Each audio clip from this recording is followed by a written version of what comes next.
김건희 씨에 대한 구속영장 실질 심사가 오늘 오전 서울중앙지법에서 열립니다. 800여 쪽에 달하는 구속 의견서를 재판부에 제출한 특검은 법정에서 김 씨의 증거인멸 우려 등을 들어 구속 필요성을 강조할 것으로 보입니다. 차현진 기자입니다. 김건희 씨에 대한 구속영장 실질심사가 오늘 오전 10시 10분 서울중앙지법에서 열립니다. 김건희 국정농단 특검팀이 지난 7일 김 씨에 대한 구속영장을 전격 청구한 지 닷새 만에 구속 여부가 판가름 나는 겁니다. 특검팀은 법정에서 김 씨를 둘러싼 여러 의혹과 관련해 증거인멸 우려를 강조할 방침입니다. 앞서 특검팀은 22쪽 분량의 청구서와 848쪽가량의 의견서를 법원에 제출했는데 김 씨가 헌법재판소 탄핵 선고를 앞두고 코바나 컨텐츠 사무실에 있는 노트북을 초기화했고 윤석열 전 대통령 파면 직후엔 휴대전화를 교체한 사실이 담겼습니다.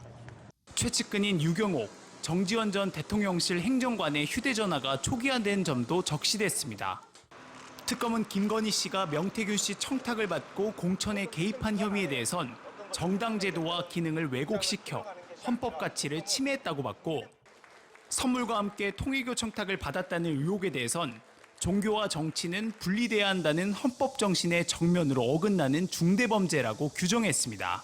오늘 영장 실질심사인 특검 측에선 도이치모터스 주가 조작 사건 수사를 주도해온 한문혁 부장검사 등 8명이 참석할 예정입니다.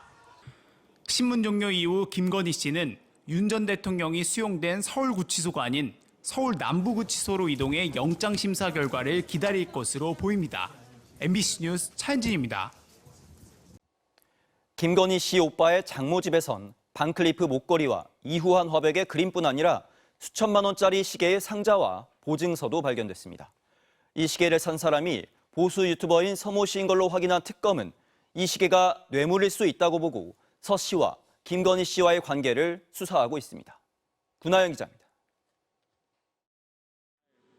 지난달 25일 김건희 여사 일가에 대한 대대적인 압수수색에 나선 김건희 국정농단 특검. 김 여사의 오빠 김진우 씨의 장모 집에서 모조품으로 드러난 김 여사가 나토 순방 당시 착용한 것과 같은 디자인의 반클리프 앤 아펠 목걸이와 세계적인 미술가 이우환 화백의 그림을 찾았습니다. 그런데 특검이 발견한 게 또 있었습니다. 초고가 시계인 바쉐론 콘스탄틴 브랜드의 시계 상자였습니다. 하지만 상자 안에 시계는 없었고 정품 보증서만 들어있었습니다. 특검팀이 보증서를 통해 확인한 결과 해당 모델은 수천만 원을 호가하는 여성용 시계였습니다. 이어 구매 기록까지 추적해 구매자 또한 찾아냈는데 이 시계를 산 사람은 김 여사나 오빠 김진우 씨도 아니었고 여성도 아니었습니다. 보수 유튜브 채널을 운영 중인 60대 남성 서모 씨였습니다. 지난 금요일 특검은 서 씨를 소환해 조사했습니다. 특검은 서 씨에게 왜 여성용 시계를 산 것인지, 김 여사 측에 이 시계를 건넨 것인지, 김 여사나 김 여사 일가와는 어떤 관계인지 등을 물은 것으로 전해졌습니다. 김건희 여사와의 연관성을 의심하는 겁니다. 특검팀은 이 시계가 뇌물 성격으로 김 여사에게 건네졌을 가능성을 열어두고 구체적인 경위를 수사하고 있습니다. MBC 뉴스 구나연입니다. 이재명 대통령이 어제 첫 특별 사면을 단행했습니다. 조국 전 조국혁신당 대표 부부의 사면 복권이 결정돼 오는 15일 새벽 서울 남부교도소를 나서게 됐습니다. 홍신영 기자입니다. 광복절 특별 사면을 의결하기 위해 따로 열린 임시 국무회의. 이재명 대통령이 정치인과 고위공직자 27명을 포함해 2,188명에 대한 특별 사면을 결정했습니다. 가장 관심을 모은 사면 대상자는 자녀 입시 비리로 징역 2년이 확정된 조국 전 조국혁신당 대표와 부인 정경심 씨입니다. 지난해 윤석열 심판과 검찰개혁을 내걸고 조국혁신당을 창당한 조 전 대표는 12.3 내란 직후 윤석열 전 대통령 탄핵을 적극 추진하다 수감됐습니다. 이번 사면으로 조 전 대표는 오는 15일 0시, 수감 8개월 만에 서울 남부교도소를 나서게 됩니다.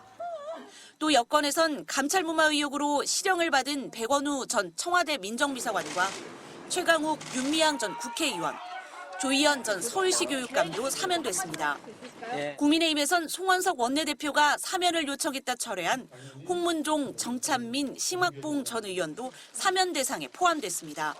국민 통합을 동력으로 삼아 내란의 위기를 극복하기 위해 범죄의 경중, 국가에 기여한 공로 등을 종합적으로 고려하여 주요 공직자와 정치인 27명을 사면 대상에 포함하였습니다.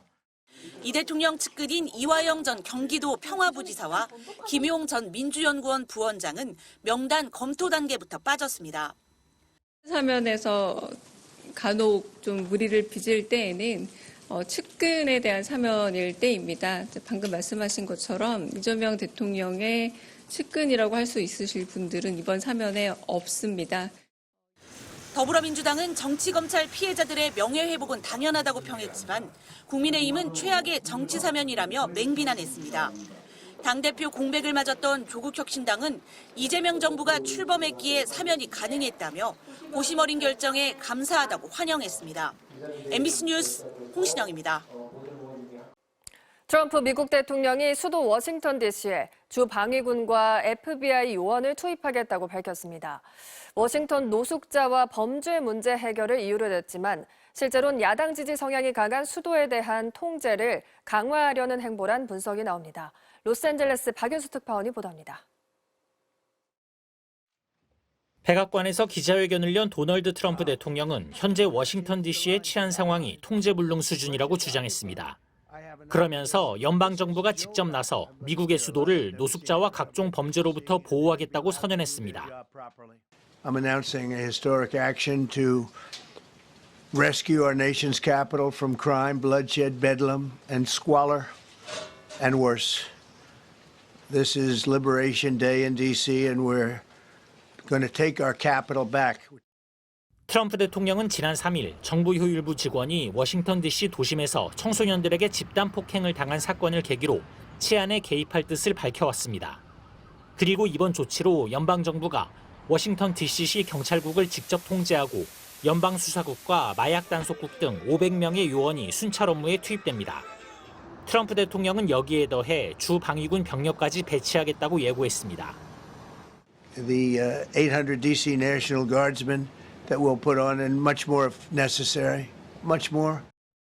하지만 미국 대부분 도시들이 앓고 있는 노숙자 문제와 범죄 문제를 해결하겠다고 군대까지 동원하는 게 적절한지는 의문입니다.